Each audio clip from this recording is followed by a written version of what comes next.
നമസ്കാരം.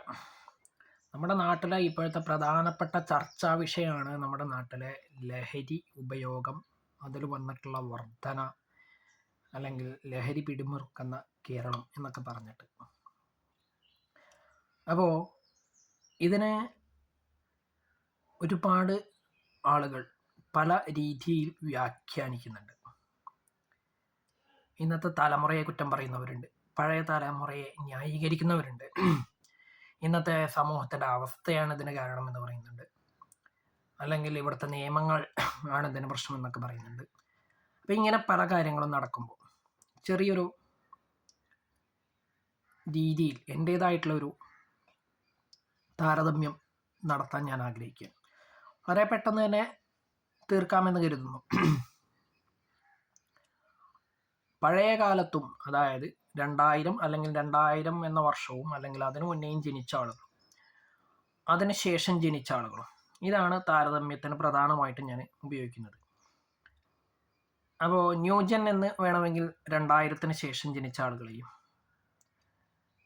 അതുപോലെ തന്നെ 2000-ന് മുൻപ് ജനിച്ച ആളുകളെ തന്ത വൈബ് തള്ള വൈബ് എന്നൊക്കെ പറഞ്ഞ ആളുകൾ.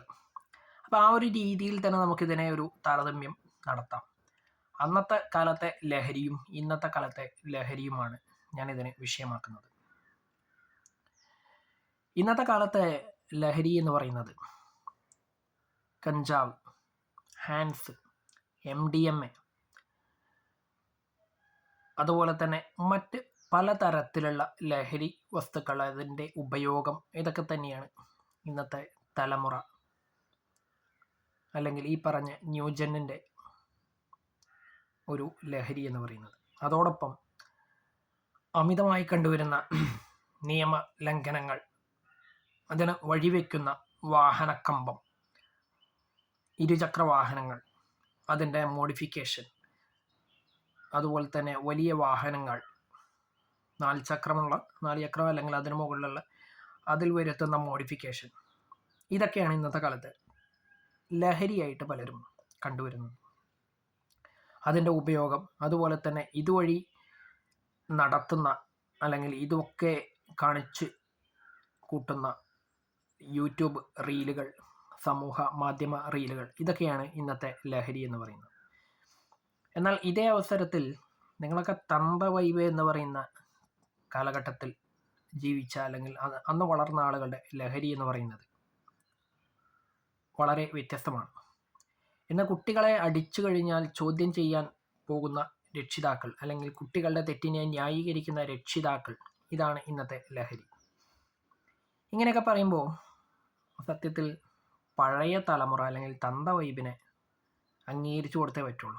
അന്നത്തെ ലഹരി എന്ന് പറയുന്നത് വൈകുന്നേരങ്ങളിൽ ഒത്തുകൂടുന്ന പിള്ളേർ സെറ്റ്, അവരെ പിരിവെടുത്തുണ്ടാക്കുന്ന കാശ് കൊണ്ട് വാങ്ങുന്ന പന്തുകൾ, അത് വെച്ച് ക്രിക്കറ്റ് കളിക്കുന്നു. അതിന് ഉപയോഗിക്കുന്ന ബാറ്റുകൾ എന്ന് പറയുന്നത് മടൽ വെട്ടിണ്ടാക്കി അതിൻ്റെ മുകളിലെ പേരുകൾ MRF എന്നും ഹീറോ ഹോണ്ട എന്നൊക്കെ പേര് എഴുതി ചേർത്ത് കളിക്കുന്ന ക്രിക്കറ്റ് കളി. അതുമല്ലെങ്കിൽ പിരിവെടുത്ത് ഫുട്ബോൾ വാങ്ങുക, അല്ലെങ്കിൽ കെട്ടുപന്ത് ഉണ്ടാക്കുക, അതുകൊണ്ട് കളിക്കുക, ഇതൊക്കെയാണ് അന്നത്തെ ലഹരി എന്ന് പറയുന്നത്. അതുമാത്രമല്ല, ഇന്നത്തെ അവസ്ഥയിൽ അണുകുടുംബമാണ് ലഹരി. ഒരാൾക്ക് ഒരു വീട്ടിൽ ഒരു റൂം, അതാണ് ഇന്നത്തെ ലഹരി. അതിനകത്ത് എന്ത് നടക്കുന്നു എന്ന് ചിന്തിക്കാൻ വീട്ടുകാരോ നാട്ടുകാരോ ആരും നോക്കുന്നില്ല. പൊതുസമൂഹം ഇതിനെ നോക്കുന്ന പോലില്ല. തൊട്ടപ്പുറത്ത് എന്ത് നടക്കുന്നു എന്ന് ചിന്തിക്കാനും അല്ലെങ്കിൽ അന്വേഷിക്കാനും പോലും നേരമില്ലാത്ത പൊതുസമൂഹം, അതാണ് ഇന്നത്തെ ലഹരി. പണ്ട് കാലത്ത് കൂട്ടുകുടുംബമായിരുന്നു. ഒരു വീട്ടിൽ എത്രയോ അധികം അംഗങ്ങൾ ഉണ്ടായിരുന്നു. അത് കുടുംബ ബന്ധങ്ങളുടെ ഊട്ടിയുറപ്പിക്കൽ മാത്രമല്ല, പൊതുസമൂഹത്തിന് കൂടി നല്ല രീതിയിലായിരുന്നു ഉപകരിച്ചിരുന്നത്.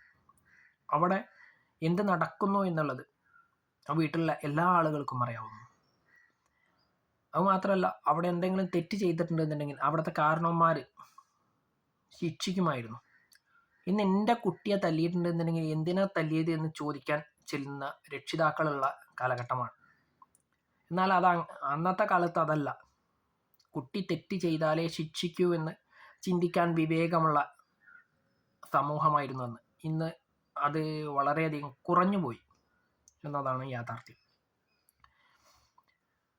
അന്നത്തെ കാലഘട്ടത്തിലെ ലഹരി എന്ന് പറയുന്നത് സത്യത്തിൽ ഒത്തൊരുമയായിരുന്നു, അല്ലെങ്കിൽ കൂടിച്ചേരലുകളായിരുന്നു. ഇന്നത് ആഘോഷങ്ങൾക്ക് മാത്രമായി ചുരുങ്ങിപ്പോയി എന്നുള്ളത്, അല്ലെങ്കിൽ ഏതെങ്കിലും ഒരു പ്രധാനപ്പെട്ട കാര്യം നാട്ടിൽ നടക്കുമ്പോൾ മാത്രമേ ഈ ഒരു ഒത്തുചേരൽ മാത്രം നടക്കുന്നുള്ളൂ. പണ്ടതല്ല. വൈകുന്നേരങ്ങളിൽ നാട്ടുംപുറത്തായാലും അല്ലെങ്കിൽ എവിടെയായാലും വട്ടം കൂടിയിരുന്ന് സംസാരിക്കാൻ ആളുകളുണ്ടായിരുന്നു. ഇന്ന് കാണാൻ കഴിയുമോ?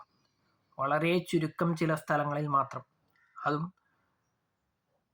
പലപ്പോഴും കേരളത്തിൻ്റെ ഉള്ള ഏരിയകളിൽ, ഗ്രാമപ്രദേശങ്ങളിൽ മാത്രമേ കാണാൻ കഴിയുള്ളൂ. കാണുകയാണെങ്കിൽ തന്നെ 10-100 ആൾ കൂടിയിരുന്നിടത്ത് നിന്ന് 4-5 ആളെ കൂടുന്നുള്ളൂ. ഇന്ന് ആളുകൾ കൂടുന്നത് ലഹരിയുടെ കേന്ദ്രങ്ങളിലാണ് കാര്യമായിട്ട്. അന്ന് സൊറ പറയാനായിരുന്നു ആളുകൾ കൂടിയിരുന്നത്. അത് തന്നെയാണ് ഒരു പ്രധാനപ്പെട്ട താരതമ്യം. ഇന്ന് കുട്ടികൾ എന്ത് തെറ്റ് ചെയ്തു കഴിഞ്ഞാലും അതിനെ ന്യായീകരിക്കുന്ന സമൂഹവും രക്ഷിതാക്കളുമാണുള്ളത്. അന്നത്തെ കാലഘട്ടം അതല്ല. തെറ്റ് ചെയ്താൽ ശിക്ഷ ലഭിക്കും. ആ ശിക്ഷ ലഭിച്ചത് വീട്ടിൽ പറഞ്ഞു കഴിഞ്ഞാൽ വീട്ടിൽ നിന്നും ശിക്ഷ ലഭിക്കുന്ന കാലഘട്ടമായിരുന്നു. വെറുതെ ശിക്ഷ ലഭിക്കില്ല എന്ന് ചിന്തിക്കാൻ കഴിയുന്ന സമൂഹമായിരുന്നു അന്ന്. ഇന്നതല്ല. തെറ്റിനെ ന്യായീകരിക്കുന്ന സമൂഹമായി നമ്മൾ മാറിയിരിക്കുന്നു. ഇതൊക്കെ കൊണ്ട് തന്നെയാണ് നമ്മുടെ നാട്ടിൽ എൻ്റെ കാഴ്ചപ്പാടിൽ ഇത്രയധികം മോശം കാര്യങ്ങൾ ദിനം പ്രതി ആവർത്തിക്കുന്നതും നടന്നുകൊണ്ടിരിക്കുന്നതും. അപ്പോൾ കുറച്ചെങ്കിലും നമ്മൾ പഴയ കാലത്തെ നല്ല കാര്യങ്ങൾ സ്വീകരിക്കണം, ഉൾക്കൊള്ളണം. അത് നമ്മുടെ ജീവിതത്തിൽ പകർത്തിക്കൊണ്ട് ആ നല്ല കാലഘട്ടം വീണ്ടും പുനരാവിഷ്കരിക്കണമെന്നാണ് എൻ്റെ ഒരു കാഴ്ചപ്പാട്. അതോടൊപ്പം തന്നെ സാങ്കേതിക വിദ്യയെ നമ്മൾ കൂടെ ചേർക്കുകയും വേണം. എന്നിരുന്നാൽ മാത്രമേ ഭാവിയിലേക്ക് നല്ലൊരു തലമുറയെ നമുക്ക് വാർത്തെടുക്കുവാൻ സാധിക്കുകയുള്ളൂ. ഈ ഒരു താരതമ്യം ഒരാളെയും മോശക്കാരാക്കാനോ അല്ലെങ്കിൽ ഒരാളെയും നല്ലതാണെന്ന് ചിത്രീകരിക്കാനോ വേണ്ടിയിട്ടല്ല. പക്ഷേ യാഥാർത്ഥ്യം പറഞ്ഞു പോവുകയാണ്. ഈ താരതമ്യം എത്രത്തോളം ശരി എന്നുള്ളതും എനിക്കൊന്നും പറയാൻ പറ്റില്ല. കാരണം ഞാൻ എൻ്റെ ഒരു കാഴ്ചപ്പാട് മാത്രമാണ് ഇതിൽ പറഞ്ഞിട്ടുള്ളത്. നല്ലതാണോ ചീത്തതാണോ എന്ന് തീരുമാനിക്കേണ്ടത് ഇത് കാണുന്ന ആളുകളാണ്.